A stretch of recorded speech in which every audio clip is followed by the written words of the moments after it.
Okay, let me call the January 12th meeting of the Placer County Planning Commission to order. And so, let me see, we'll start off with Vicki, if you could give us a flag salute. I pledge allegiance to the flag of the United States of America and to the republic for which it stands, one nation under God, indivisible, with liberty and justice for all. Okay, we'll do a roll call. Okay. Mr. Rakucci? Here.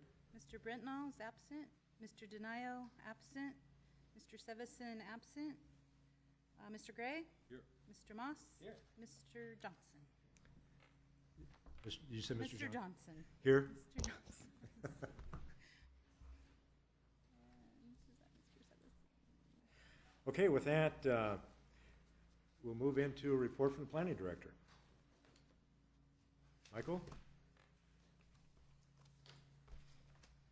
Good morning. Just a couple of items to update you on. Tuesday at the Board of Supervisors hearing, the board also had its election of officers. Supervisor Montgomery from District 5 was elected chair, and Supervisor Holmes from District 3 was elected the vice chair.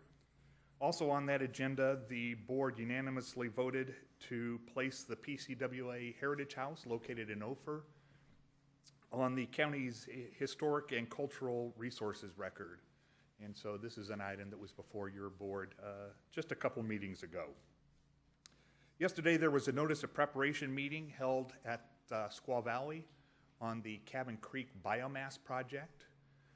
The purpose of the notice of preparation hearing is to receive comments from public agencies as to issues that should be discussed in the EIR, and staff and our consultant are now moving forward with the preparation of that EIR. It should be before your commission in late spring. Just to update you that 2 separate lawsuits have been filed regarding the board's action to approve the Homewood Mountain Resort project. The first lawsuit was from the California Clean Energy Committee. This is a group that's led by an attorney out of Davis, and the challenges from that litigation are on the greenhouse gas conclusions reached in the final EIR. There was a second lawsuit filed by the Sierra Club and Friends of the West Shore, and they challenged the overall size of the project, and as was expressed both at your hearing on the project and the boards, there's a desire to see a scaled down 1/3 less project come forward. A reminder, your January 26th meeting has been canceled, and your February 9th meeting is scheduled to be at Tahoe. We have several items scheduled for that agenda. There's subdivision modification for the Bear Creek subdivision in Alpine Meadows. There's a CUP for the Squaw Valley Capital Improvement Project, and a conditional use permit for a residential timeshare project in Tahoe Vista. And just to let you know that there are several items that should be coming forward in the next couple of months. The Orchard at Penryn, the residential subdivision on Penryn Road, and the Belcara residential subdivision in Forestville. That concludes staff's comments. Any questions? Any questions? Kathy, do we know where?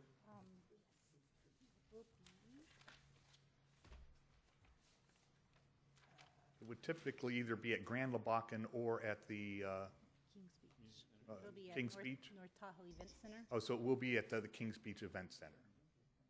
What's the date? February 9th. You won't have as far to drive that day.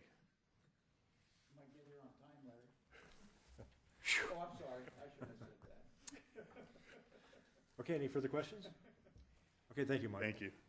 Yeah, just for the record, we'll acknowledge that Larry Sevison has arrived and present, But not awake. but not awake yet. Not alert. Okay, the next item on the agenda is we need to talk about our positions on the Planning Commission next year. And typically what we do is we kind of rely on a order that I think you all have, which, we can, somebody from the commission can propose who should be chairman, vice chairman, and secretary next year. So I'm looking for that proposal. Mr. Sevison? Chairman, I'll move that we adopt the full slate of people in order, so the next row down just moves up one seat each to the left. Does that Okay. make sense to everyone?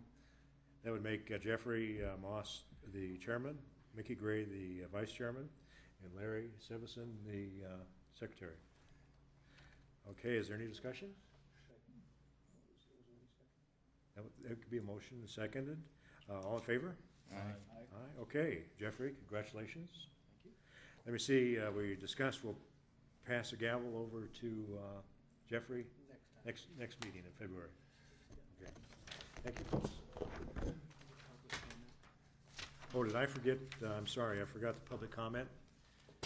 This is an opportunity for anybody out there to make a comment on any item that's not on today's agenda. Okay?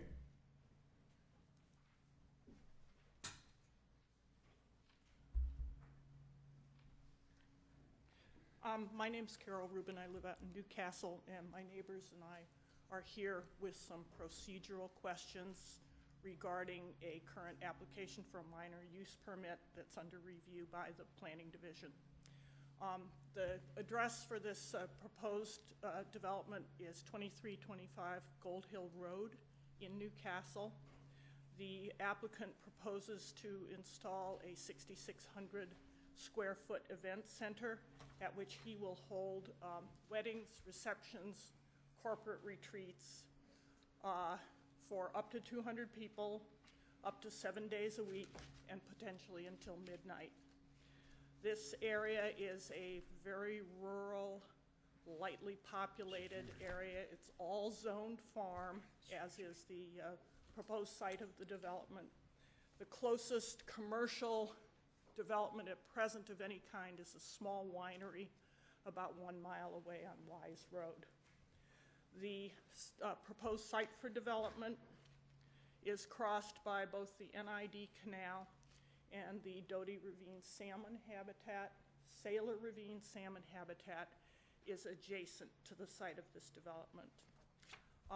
Gold Hill Road is a narrow, 2-lane, winding road. It has no shoulders. It's abutted by the NID Canal for part of the distance up from Highway 193, which is the access point. It's about 3 miles, the site's about 3 miles north of Highway 193 on Gold Hill Road. So when this application for the minor use permit was filed, we went to the Placer County Code and we looked at the provisions dealing with agricultural zoning and also the provisions necessary for approval of a permit. And I have all of the citations here, but if you'll all agree, I will not give you the numbers. I'll just summarize them. I can show you all the sections, but in interest of keeping everyone awake. What the Placer County Code states in general is, particularly in agricultural areas, development has to be orderly. It has to be in keeping with the character of the existing zoning and the existing neighborhood. It has to not be detrimental to the activities of the neighboring property owners and their agricultural uses. It has to not be detrimental to the environment, and it has to be adequately served by the infrastructure. And when we look at this project, it seems to us it fails on all those counts. Yet, when we go to the Planning Division and we discuss this with the staff, they're focused on these details, like how wide is the driveway going to be? How big is the leach field going to be? And I'm not knocking the staff here, folks. These people have been unfailingly courteous and professional in their dealings with us. But it seems to us that no one's looking at the big picture here. No one has looked at this application and at the provisions that are in the Placer County Code and said, wait, this project is totally out of character with this neighborhood, and there's no way that Gold Hill Road can accommodate 100-plus vehicles, including service and delivery trucks, that are going to flow in and out, sometimes as late as midnight or 1 a.m., all at one time to this project. This is going to affect everyone who has to use Gold Hill Road for an access point, not just those of us who live along Gold Hill Road, but folks from Fruitvale, Ridge, Wise, Virginia Town, that entire area. So what we would like to know is where in this permit process did someone look at these provisions of the county code and this application and decide that it should be allowed to proceed? If that determination has been made, we would respectfully request, that we get a written statement of why this determination was not found to be in violation of the county code provisions. If it hasn't been done yet, we would respectfully request that we get that determination made. And secondly, this applicant was allowed to proceed with this as a minor use permit that's only required to be heard by the zoning administrator. And we believe that because of the potential for the impacts on the neighborhood, the environment, and on the traffic infrastructure, that it really should go in as a conditional use permit at least and be heard by the entire Planning Commission and the Board of Supervisors. And we would request that that be required. And I thank you. Okay, well, yeah, I'm not really aware of where this particular project is in the process. I've seen it listed. And so maybe I'll let staff kind of, if you want to address some of the points here. I'd just like to say that, yes, this project is in the process. It is, like Carol indicated, a minor use permit. It did go to a public hearing, and that at the hearing, the zoning administrator continued the item to process environmental review.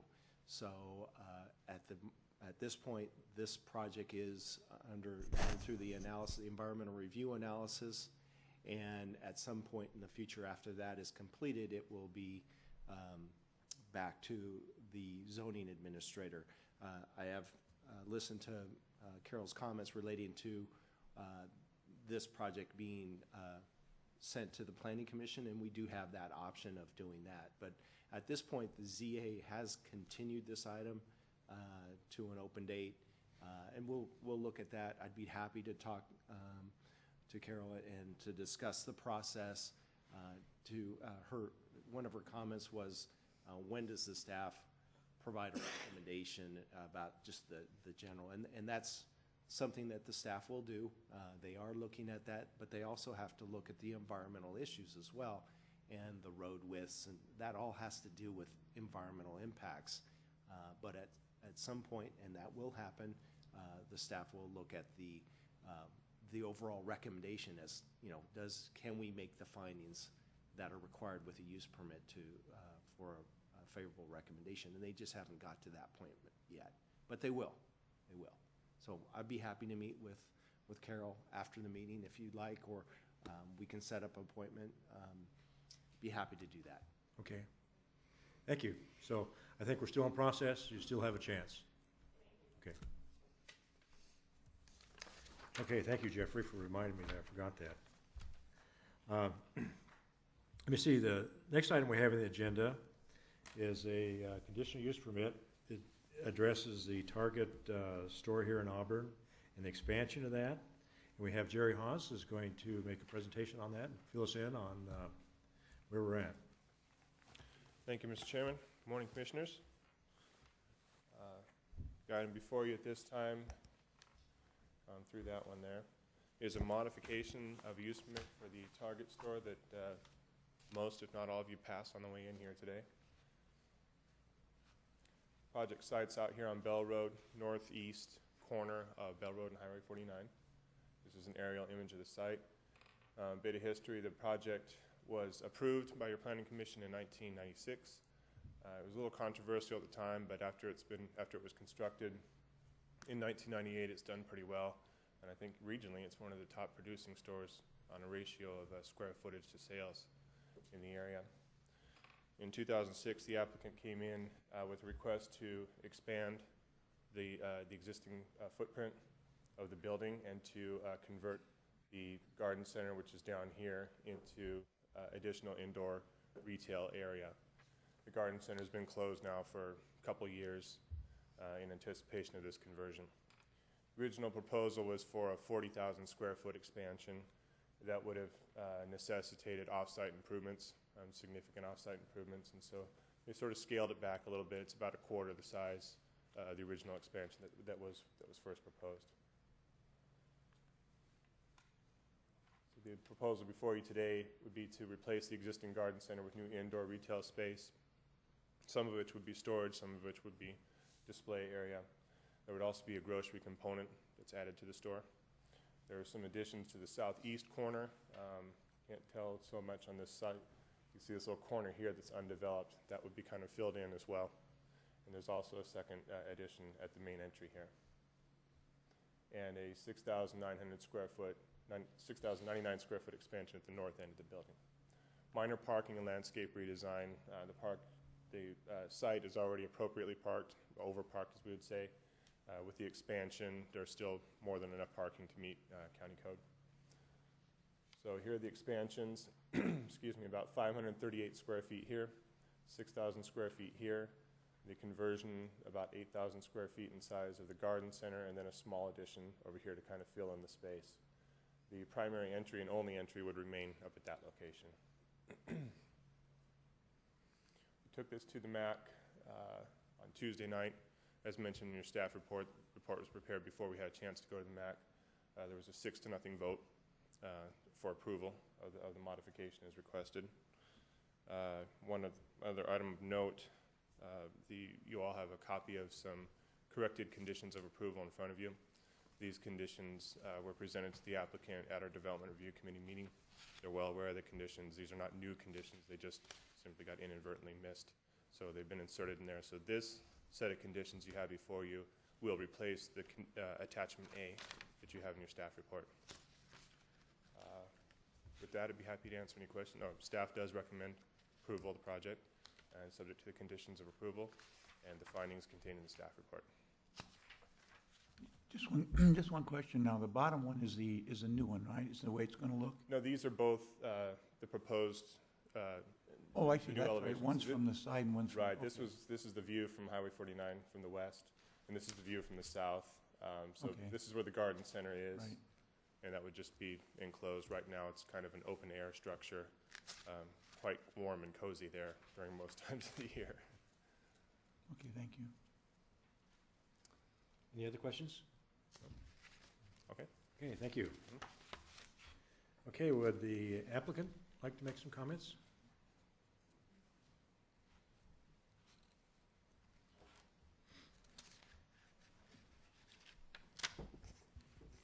Good morning. My name is John Dews, Regional Development Manager with Target Corporation from Minneapolis, Minnesota.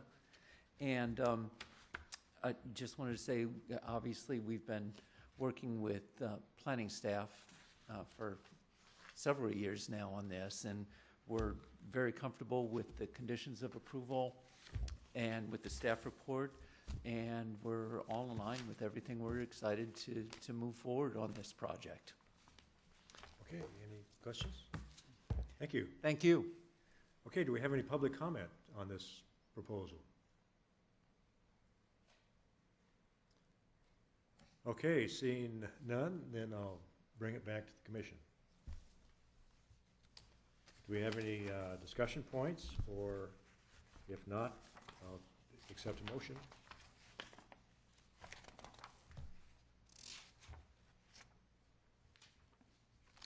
Well, Mr. Chairman, no one else is.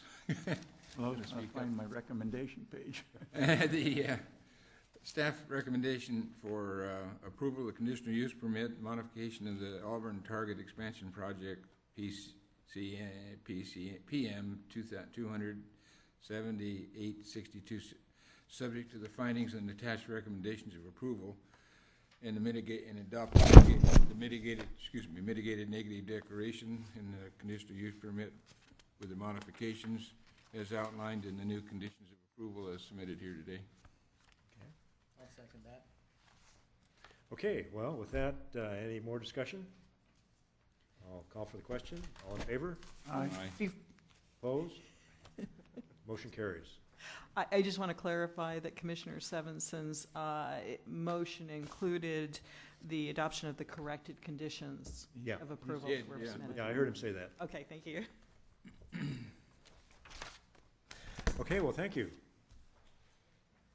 Let me see, So she, what's our time here? she wasn't listening.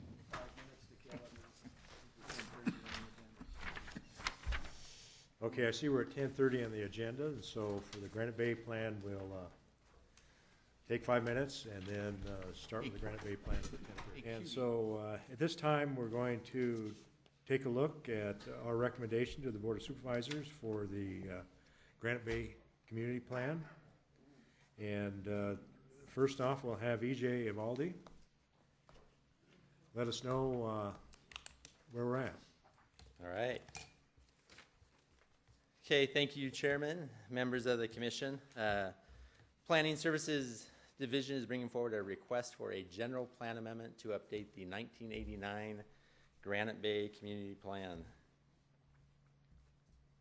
The Granite Bay Community Plan update process began in August of 2008. Over the last 3.5 years, Granite Bay residents and community members have participated in dozens of community meetings, MAC meetings, and MAC subcommittee meetings. And just last month, as you know, we were here before your commission doing a planning commission workshop. Before I get into the plan itself, I do want to let you know what a privilege it has been to work with such an extraordinary team on this plan update. This includes the Granite Bay MAC, the MAC subcommittee, our own staff here in the Community Development and Resource Agency, all the special districts, and of course your commission. I can say that while working in this profession, I've never seen such a great cooperation between both public and private interest in an effort to update an area-wide plan that can now truly be called a community plan. I especially want to acknowledge the 23 community members who volunteered to sit on the Granite Bay MAC subcommittee. They held 17 meetings over the past year and have put in countless hours reviewing draft goals and policies on their own time. Their dedication to this plan update is much appreciated. Many of those folks, there were a good portion, are here in this room today. I also want to acknowledge our staff here at the county, as well as all the staff at the special districts we worked with for their time and effort into this process. It was a big team effort, and that is the reason I'm standing here today with this printed copy of the draft Granite Bay Community Plan. So thank you to all those who helped out.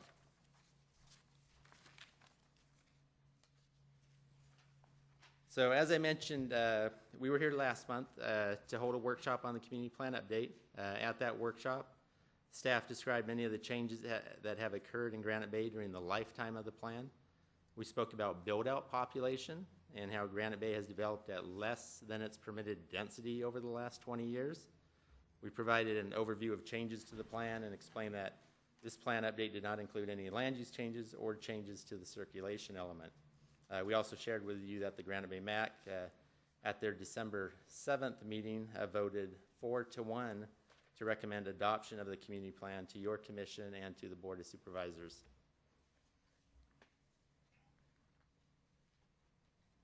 So much of the discussion at the Planning Commission workshop was centered around bikeways and trails and, of course, gated subdivisions. In regards to trails, we have provided you with an updated trails map that's attached to your staff report, and that is reflective of the most current, existing, and future designated trail locations. There was also a discussion of the opportunity to plan for more Class 1 trails at that workshop, and our Parks Department indicated that they typically take advantage of those opportunities when they present themselves, and funding sources, of course, are available. The topic of gated subdivisions was also discussed at the workshop and pretty much has been the primary topic of discussion through this entire plan update. The discussion at the workshop was focused on pedestrian access and whether it was appropriate to require unimpeded pedestrian access in gated communities. As proposed, the community plan addresses subdivision gating in both the community design and circulation sections, and current language allows for public access in gated communities. Since the workshop, we did have county council review these gate policies, and staff is bringing forward some revised language that would tighten up these policies. We just provided those to you. I know you have a copy of them in front of you. We also sent these out to the subcommittee so they can take a look at it. So at the direction of the council, staff has agreed that it is important to make these changes. And what we did is we specifically removed the words extenuating circumstances and substantial and persuasive evidence language in policies 28 and 29, as these terms we've decided would be too difficult to define and also to enforce. We also removed the deed restriction in policy 29, there it is up there, 29B, and replaced it with public easement or other mechanism. So these are the only staff suggested changes to the plan, which was clearly a product of the community. An incredible amount of time and effort went into this plan update, and staff believes this document is more than sufficient to guide development in Granite Bay over the next couple decades. So with that, get to what we're asking you today. We are recommending that the Planning Commission forward a recommendation to the Board of Supervisors to 1, adopt the negative declaration, and also 2, approve the general plan amendment to adopt the 2012 Granite Bay Community Plan and incorporate the changes requested by the Granite Bay MAC, which we've discussed earlier. Those were 2 tables, or we discussed those at the last meeting, and also the staff suggested changes to the gate language as suggested by our council. Of course, all that is subject to the findings that are in your staff report. So that concludes my presentation. I'll open it up for questions, and we can go from there. Jeffrey? Couple of questions. Section 1.7, general community policies, page 12. Do you mind if I go back to the table and I'll open my book? Sure. Thank you. And maybe you know this off the top of your head, EJ, but it says fees will be charged to new development. This is just standard county fees, or are we coming up with new Granite Bay fees? Yeah, Chris, what subject heading is that under? 12. Page 12, item 7. Without- Under general community policies, it's page 12.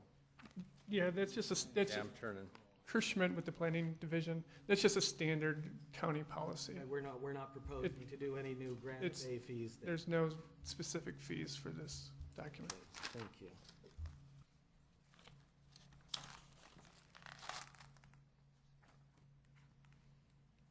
More, I got a couple of it. No, wait, so I'm looking, what page are you on now? 20? Page 20.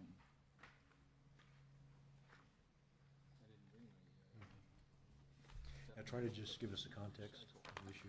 Okay, well, it's just comments on general light items is all, Mr. Chairman. So, I guess the big one that I would like to talk about is getting back to the gated issue. If we could hit that then, since that's, we'd like to discuss the unrestricted pedestrian access into the Well- communities. Well, why don't you just, at this point, we'll discuss it later, but give us your thoughts or question. If you have a question on it, then that would be desirable. Okay, We'll okay. have a discussion on it later, I'm All sure. right, well, then we'll just wait for the discussion, and I think that was my initial question.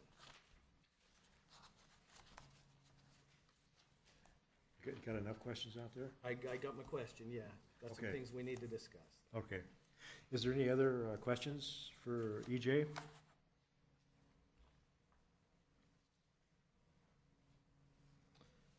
Not seeing anybody jump around from the commission. I guess you're off the hook for now, EJ, for a little while. Stand by, though. Okay, so now I'm going to open the meeting up to public comment. And so, yeah, I'd like you to come forward and address the commission. Let me see, do we have a sign-in sheet or anything we're going to require there today? No? Okay, just give us your name and address and give us your comments. So, first commenter, step forward.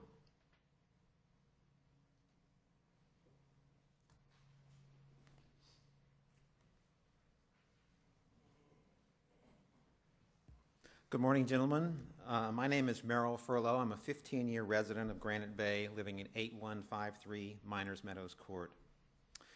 EJ Ivaldi gave you a summary of the task and duration of the update of the Granite Bay Community Plan. I would like to add some color commentary that EJ omitted in the description of the process. The first community meeting in February 2009 attracted over 400 people and was described by many as a near riot. People yelled and screamed, epithets were hurled, the public address system had to be unplugged, the sheriff arrived for crowd control, and a recall effort was launched to unseat Supervisor Euler. Subsequent MAC meetings contained standing room only crowds with no less drama. People were passionate and emotional about changes to the Granite Bay Community Plan. Or more specifically, they wanted no changes to the community plan. As part of the update process, community surveys were conducted with 85 questions posed. I would like to share with you the responses to 2 questions that I think empirically support the sentiment in the community. 1, 80% of the respondents agreed or strongly agreed with the goal, quote, to protect and preserve the unique rural character of the community and maintain the identity of Granite Bay as a scenic, tranquil, family-oriented, rural residential community compatible with the area's physical constraints and natural features, unquote. 2, 75% of the respondents agreed or strongly agreed with the goal, quote, to conserve the visual and aesthetic resources of the community, including the significant vistas, woodlands, grasslands, and minimize the disturbance of the natural terrain, unquote. These were goals from the 1989 plan, and the high percentages of agreement make clear that people wanted to maintain the status quo.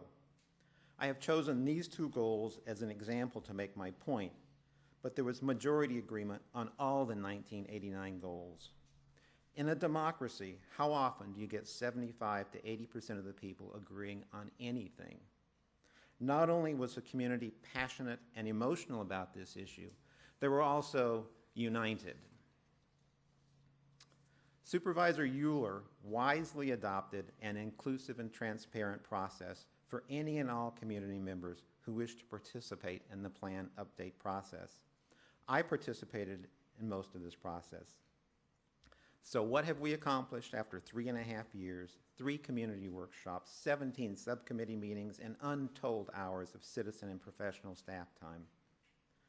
I am happy to say that the answer is not much.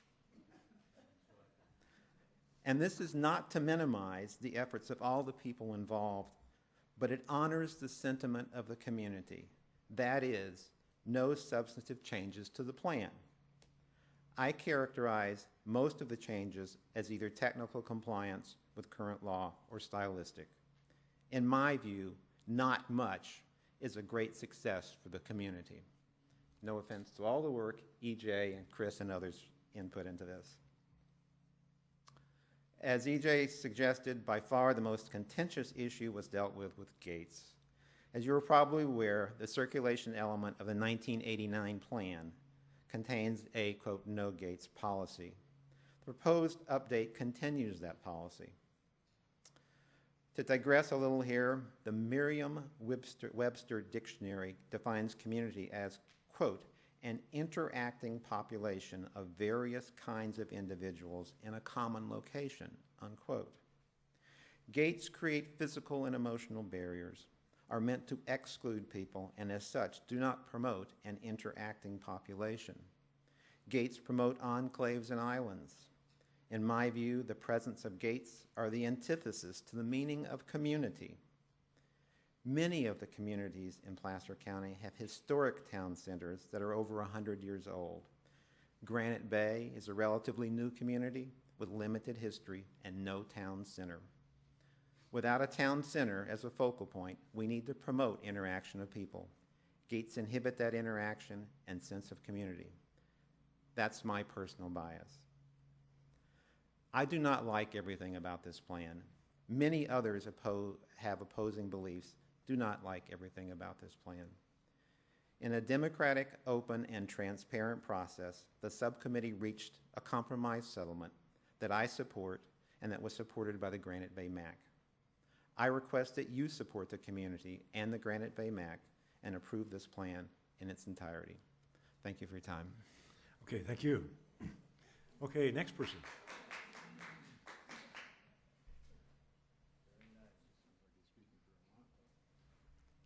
We have any other people that want to speak to the commission?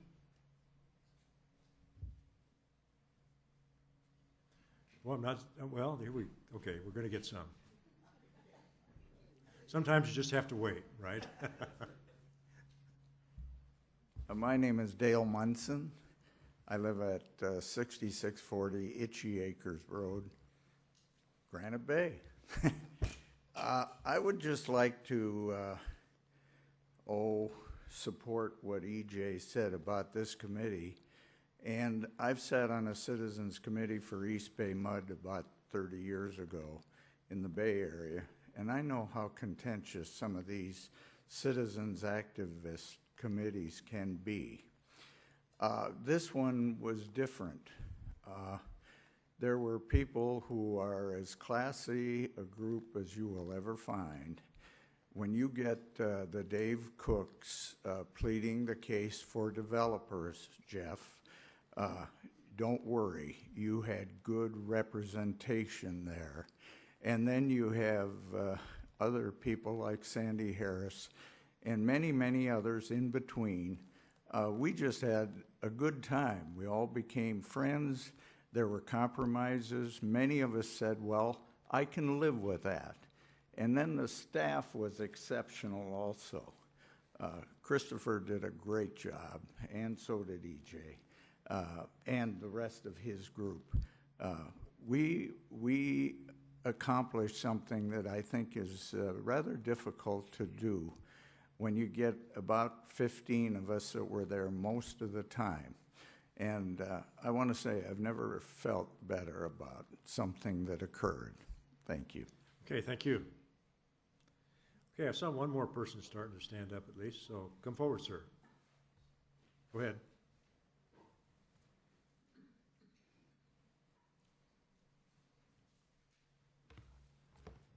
Yeah, good morning, gentlemen. Tony Cardoso, live in Granite Bay and work in Granite Bay. Yeah, I was out those beginning meetings, and yeah, it was pretty sad to see the community against Supervisor Euler. When I seen this revision of the 1989 plan, and it's just like the gentleman said, doesn't look like much has changed. Change is always pretty tough for people to accept. I think for the community, and I think a lot of the residents possibly don't even want to see any kind of growth or any kind of good development. There's very few commercial properties available, and I think with smart development, I think it's going to be a benefit to the community. Once again, when I seen this revision, again, I know the gentleman, everyone spent a lot of time and effort, but I don't know what has changed, if anything. The 300-foot setback, that stayed the same. Seemed like this community effort, bike lanes and pedestrian lanes, I think it's so important, especially on Douglas, to have where people can walk, sidewalks. There's a lot of, you can't even walk along Douglas Boulevard and cross the traffic. It's, again, with the traffic, you know, I often hear of people saying how important, let's have this community effort, And let's keep these gates out of here and make it where it has pedestrian access. But yet on Douglas, we have a speed limit of, 55 miles an hour. And of course, everyone does 60 or more. Where's the community there? From Sierra College to Auburn Folsom, 50, 55. Geez, and talk to some of the residents, is, oh, yeah, we want to keep this traffic moving fast. Well, wait a minute. Where's the community? Where's this, stopping in and talking to your neighbors? Anyway, I think at this point there's been a lot of effort made to revise this 1989 plan. Again, like the gentleman said, there's not much has really changed. So I guess with that, and as far as the 75% of the community against the change, that's not true. It was maybe 75% of the people who attended that first meeting, if not 75% of Granite Bay residents. At that, I guess it's up to you guys to decide what you want to do, and hopefully we can move forward and make Granite Bay a wonderful community to live in and to be in business.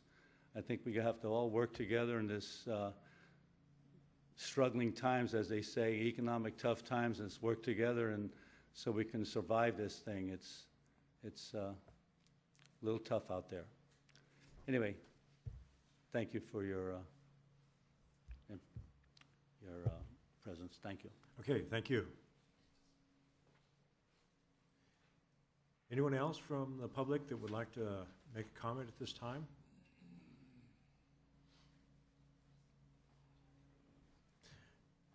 Okay. I'd like to defer. Oh, I'd like to listen. Okay. Good morning. My name is John Thacker. I'm a resident of Granite Bay of 20 years vintage, as an adult anyway.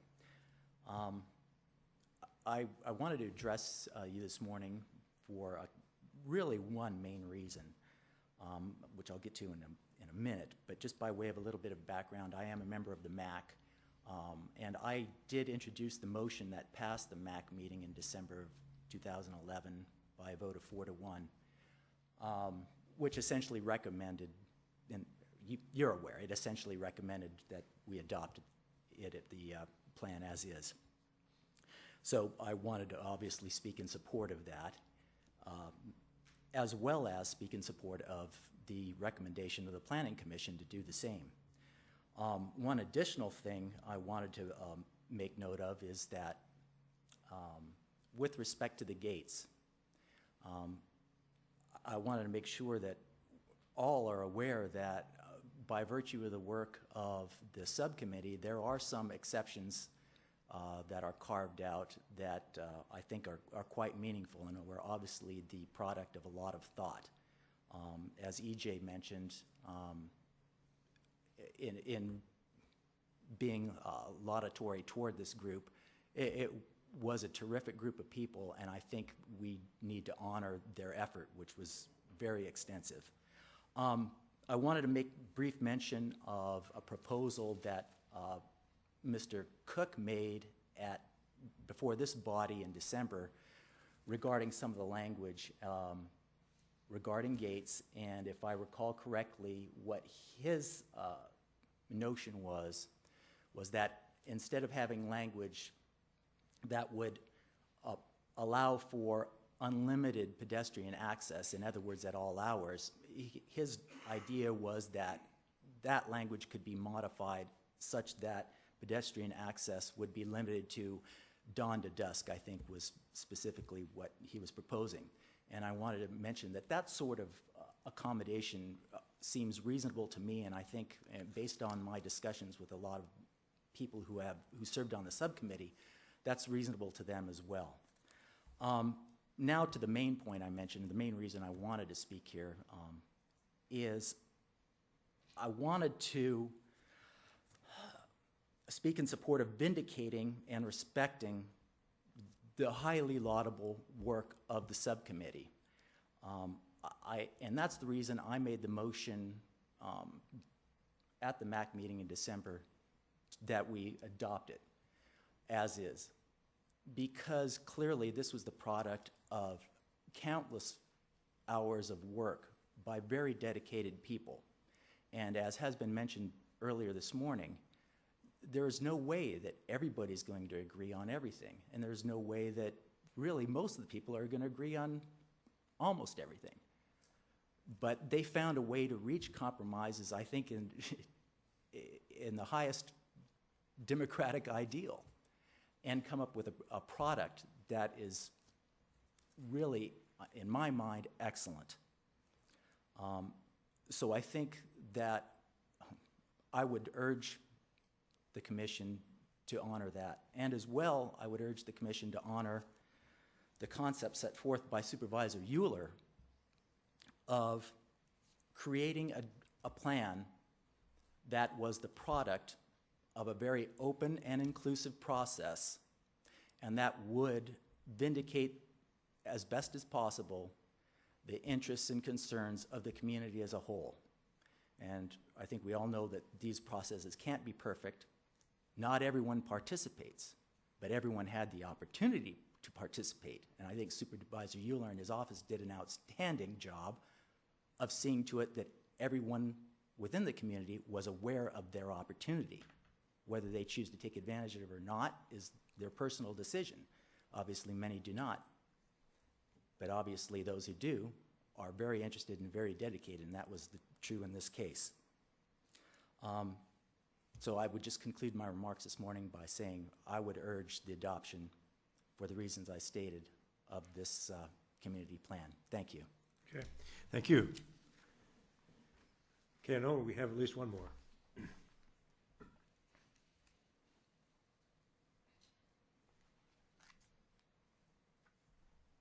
Hello, I'm Jane Negri, and I live at 4502 Olive Ranch Road.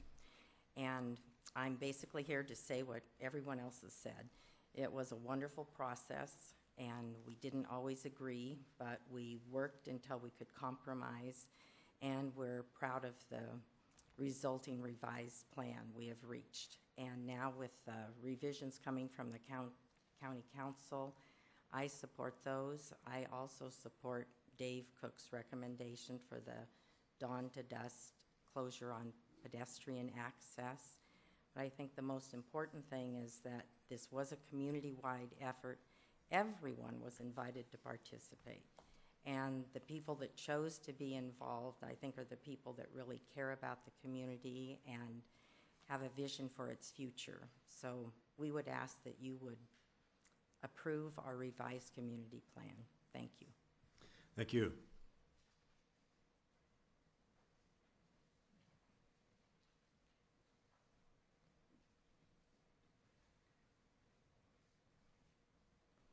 I'm Patricia McKinney.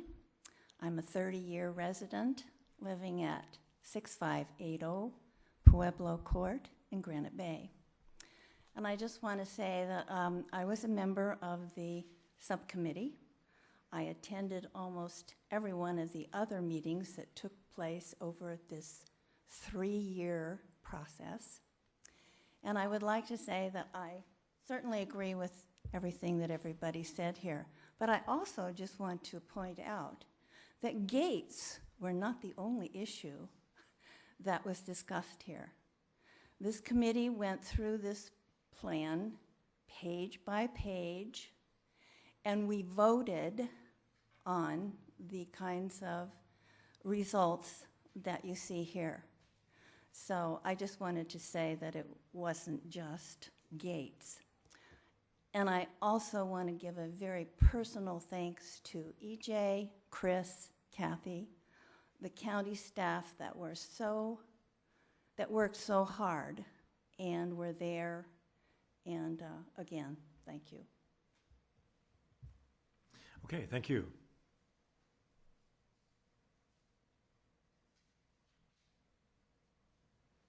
Are we done? Okay, for the moment at least, I'll close the public hearing and bring it back to the commission for discussion. Does anybody want to discuss anything? Okay.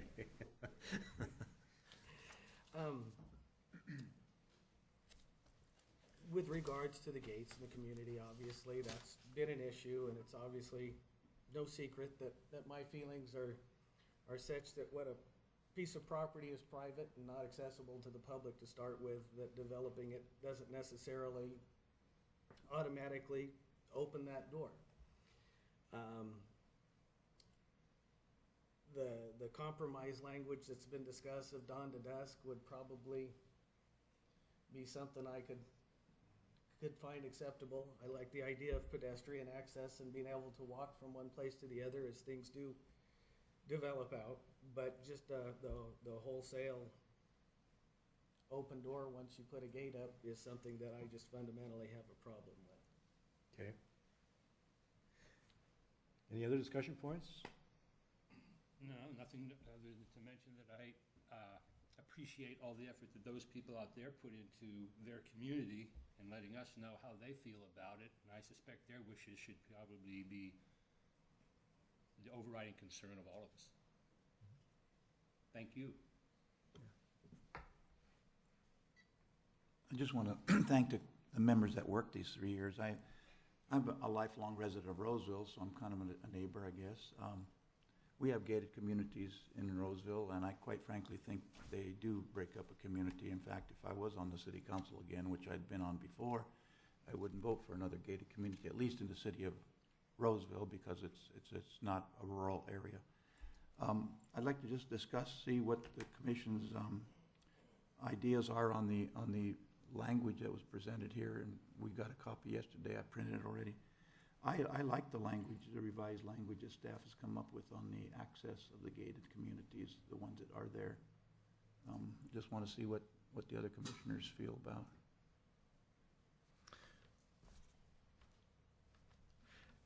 Yeah, I've looked at the language too, and when I've read through it, I think it's much clearer and much less opaque, you might say, than the language that was there. And I know at the commission we hear projects quite frequently, and gates is always the issue, and this helps to clarify the county's policy once it's enacted on gates in the Granite Bay community. I do think that gates, I can understand where a person that wants to develop their property and where initial home buyers like to be like the security of being behind a gate. And but I think in the long term, gates can present some other problems for a community. After a while, the code at the gate becomes public knowledge when all the high school kids let all their friends know about it, and so it really loses some of their function there. In addition, I come from kind of a public safety background, and even though the gates have a lot of electronic protections to make sure that they work properly, I think they do, they can at some point in time present public safety issues to the best of even our ability to deal with those anticipated issues in our mind. And so, and in a community that wants to be semi-rural like Granite Bay, I think, yeah, I agree with Richard that the gate really kind of divides the community. And so, I'm kind of pleased to see the gate concept has come forward, and I know the exceptions that are identified here. We've dealt with those recently at the Planning Commission, and if you have a landlocked kind of subdivision that's relatively small, we've approved some of those, and I see that would be allowed here. I do have maybe one issue in item G, and I think from my public safety standpoint, we often think that we need to provide access to public safety people and utilities and those types of things, but also in a case of an emergency, we need to be clear that we need to provide for the egress of the residents of the community. And so I would put something in there that alludes to allowing the public to get out, as well as have the public safety people get in. Other than that, I guess one other potential problem that comes up is if we have real solid restrictive language like this when it comes to future Board of Supervisors. It probably doesn't give them much wiggle room, and so maybe if we could come up with some way to couch it so that at least the board has some wiggle room to consider. And so those would be my comments.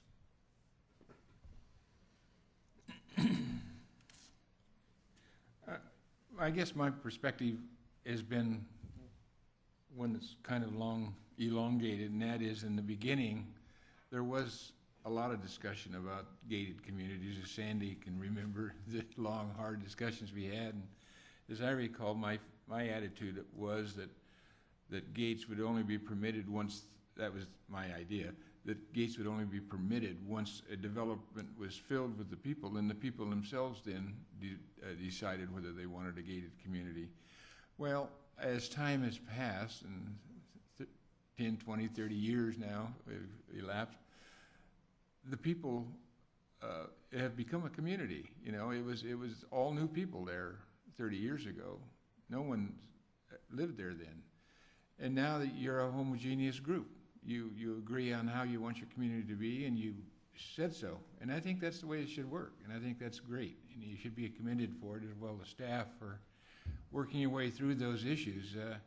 It's not easy sometimes, because if people aren't willing to compromise, then the result is nothing. So it's smart of you to do that, and I think you've probably come a long ways in becoming an adult community. Not a senior community, but an adult community. And anyway, I congratulate you, and I think that's a great accomplishment. I sit on a very controversial committee right now that we're trying to redo the plan for all of Lake Tahoe, and we meet for 10, 12 hours a day, like yesterday, until we're just, vegetables. And so I know what you went through, and it's very difficult to get consensus on little things sometimes. And so, congratulations. Okay, are we going to have any more discussion points before we make a motion? I have a request before we make a motion. Question, when you talked about the wiggle room or whatever, does the updated language allow for some discretion, or is this still?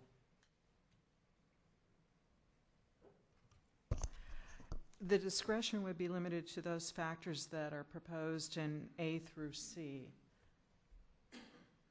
I'm not quite sure what you mean by wiggle room. If you mean an overall catch-all exception, no, one's not provided. To the extent that interpretation could be made, for example, of substantial traffic generator, there's a certain amount of discretion obviously built into what that might be. Well, with the if some unforeseen circumstance comes forward, and not talking about us, let's talk about the Board of Supervisors. It comes to the Board of Supervisors, and there seems to be a pretty strong reason why there could be an exception. In this case, it's not listed here. I guess the wiggle room that I'm thinking about is, would the supervisors have a way to address that without changing the whole policy of Granite Bay Community Plan? There's always the option of a community plan amendment. But that would be the only option they'd have at that time? With the proposed language. There's two possibilities. One, a catch-all could be included. The question would be how to craft it so that it doesn't become a catch-all that essentially nullifies the policy. So that would take some careful crafting. Or the other option is the proposed language stays as is, and if somebody wants to propose a gate that doesn't fit within this criteria, that they propose a community plan amendment with relation to these policies. And so if there's a unique exception that comes up that nobody anticipated, that would be required that they take a look at modifying the general plan. Modify the community plan. I mean, the community plan. If the language is proposed that you see in front of you on the screen, if that proposed language. I don't think there should be one. I think that works okay. The board has ultimate authority. They can make changes whenever they want. And I think it should go to a general plan or a community plan hearing so that the community's alerted as to what's happening. Otherwise, there's going to be the feeling at the end that this whole thing was probably for naught, and I don't think they want that, and I don't think Kurt would either. I think he would feel comfortable if he had something that was important, bringing it back and letting the community have access to it. My thoughts was just to anticipate some of this, so we're not setting it up. I mean, the previous plan stood for a long time with very few assaults on it that succeeded, and would like to see this one set up where it's not getting requests to be amended over and over again as things come up. Mm-hmm. Well, my feeling is that this is set up the way, just what you were looking for right now anyway. I think that this would allow for that. There's enough wiggle room already in the system that we don't need to encourage more. The idea is that the people made a decision on how they would like to have it set up, and I don't think it's up to us to try to provide an end around for somebody else. If it's unique, then it can end up at a 5-4 decision on anywhere. My problem, I guess, dates back to when you open up the plan for amendment. It's open to more things than just gates, I guess, so I'd like to, would like to see certain things anticipated and provided for so that we're not. Well, I think those people spent more hours trying to anticipate for that kind of thing than we could do here in months. Okay. I think the language, I like the language in the revised language, but I do think that the comment by our chair on item G, where some kind of language there at the end, not only for the 24-hour access, but provided for all public safety and utilities and what have you to get in to help those people, but some language there that the gate should be designed that the people can get out if there's a fire or some other, whatever other reason. So should be just another half a sentence behind that one, and that should be easy enough to craft up. But I think that's an important comment. Yeah, I think they probably already are, but we need to make sure. I know. I thought that already was it. Well, so the fire department has their own standards for gates. Well, and maybe it's included. Well, aren't they like one way, basically? You can lock them one way, but you can't lock Well, them the I other. think it's just, the language always addresses the fire department, but, it usually doesn't address Everybody else. the people that may need to get out of there too. So just to put the wording in there that makes us think about the people that live in there may need to exit the area in an emergency. I think I've never seen one that wasn't automatic, where you go to drive out, you can always just drive out. Yeah. I mean, I think that's pretty. Well, there's, people in panic and you got electricity problems and that kind of thing. So just in the design, I think I just wanted recognition that, the people that are living there need to have a way out, as well as the people that are gonna come rescue them need to have a way in. Well, you'd have to have a battery backup type thing, probably, to guarantee absolute. And they probably do already, but this is just a recognition of I guess. the need. So we can, Generally, the way they would set it up is if the power went out, the gate would open and stay open until the power came back on to close it. It's probably a minor point, but thank I you, always Rick. read these and we talk about getting the rescuers in, but we don't talk about getting the people out. Okay, any more points that we need to discuss in the Granite Bay Plan? I'm kind of thinking that maybe we've run out of steam here. Time to make a motion. So Well- before a motion's made, Yeah. if I could, I'd like to just go through back to what our recommendation is, and kind of walk you through some of the changes that we have asked for. I can bear with me. Okay, so I'll walk through everything just so everybody's clear on what's possibly on the table. Staff is requesting that you adopt the negative declaration, of course. We're also asking you to approve the general plan amendment to adopt the community plan and incorporating the changes requested by the Granite Bay MAC. We didn't discuss those specifically today. We discussed those at the Planning Commission workshop. And basically, the changes were there's a couple tables in our circulation element. A lot of the numbers in our circulation element, since it was updated in 2005, are not accurate for today, and so these little footnotes that will be added to the table basically recognize that. So any future projects that come in, instead of relying solely on this information, they would have to use actually current data. So that's the one change. The other change, obviously, is to the gate language, which we have been discussing, and staffs, and I'll pull it back up here. I'm pointing this like it's a remote. I'm pointing at something, but I'm not sure what I'm pointing it at. It probably doesn't even matter. So anyway, so to 28 and 29, all the changes that we've already discussed. And then in addition to that, Commissioner Moss was requesting to add from dawn to dusk, and that is on item B. Do I have the correct B up here? On 29. So unrestricted pedestrian access shall be maintained, and where we would insert it, if it's your desire, from dawn to dusk, either through a public easement or other mechanism.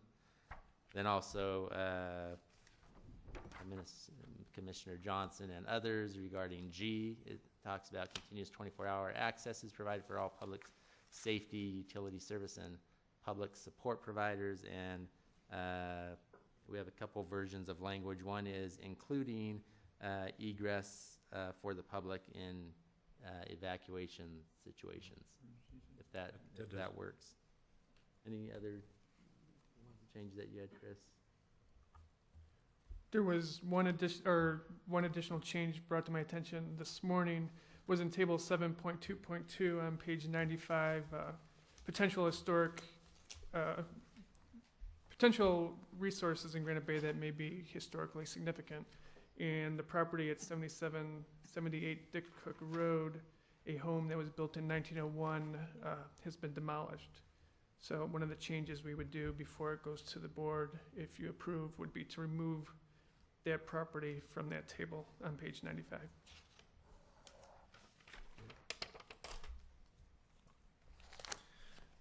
Okay. That concludes our summary. Okay, good. Let me see, I did have a request from one of the members of the audience that after we had our discussion, if there was anything more, so I would open it up for that person if they would like to make more comment on what the discussion was. Okay, am I seeing a no or a yes? Or changed your mind. Changed your mind. Okay, I have a question, Richard. Could you briefly go over the addition of the dawn to dusk as it would sit right into the framework here? Exactly. So under 29B, and then would you like me to just read through it? Mm-hmm. Unrestricted pedestrian access shall be maintained from dawn to dusk, either through a public easement or other mechanism.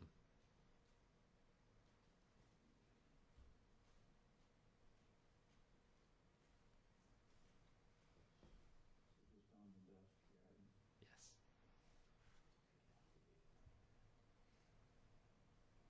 I mean, basically, we're saying Are you with us, Mickey? during Yeah, no, I'm with you. I'm just trying nighttime to figure out whether I hours, wanna there would be no agree to that or access. change what they said or not. Thank you.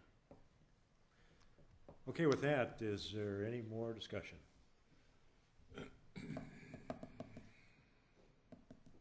Okay, sounds like I'd entertain a motion at this time.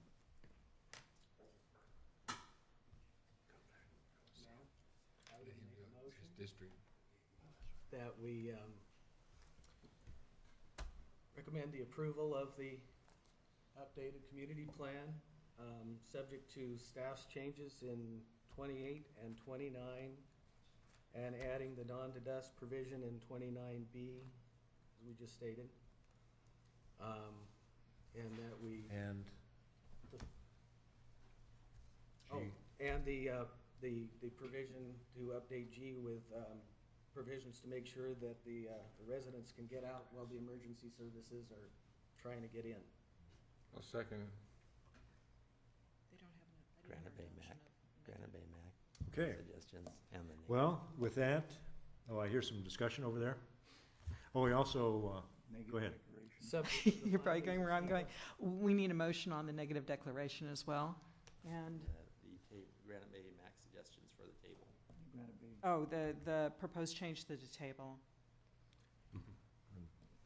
So we want a separate motion for the negative declaration, is that, would you like to do that, or just include it in this motion? You can include it, I You think. can include it, but if you could add that to your motion, so we have that.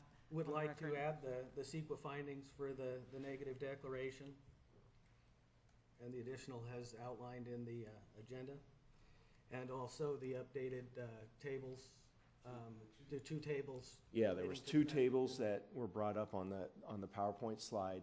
And then lastly is that one property where the house has been removed. Yeah, there you go. That's my motion. Okay. Any further? Good job, Jeffrey. Don't ask me to say it again. Okay, is there What any did you further- say? Is there any further discussion? Just a clarification on this dawn to dusk. I don't know if when they were at the MAC, did they discuss this at all? This issue? I believe we discussed just about everything on gates at one time or another. But at the end of the day, the subcommittee did not have that language in what, was forwarded to you. So that is new language being considered right now. Okay, thank you. Okay. Any more? I'll call for the question. All in favor? Aye. Opposed? Motion carries. This will be forwarded to the Board of Supervisors. Congratulations, folks.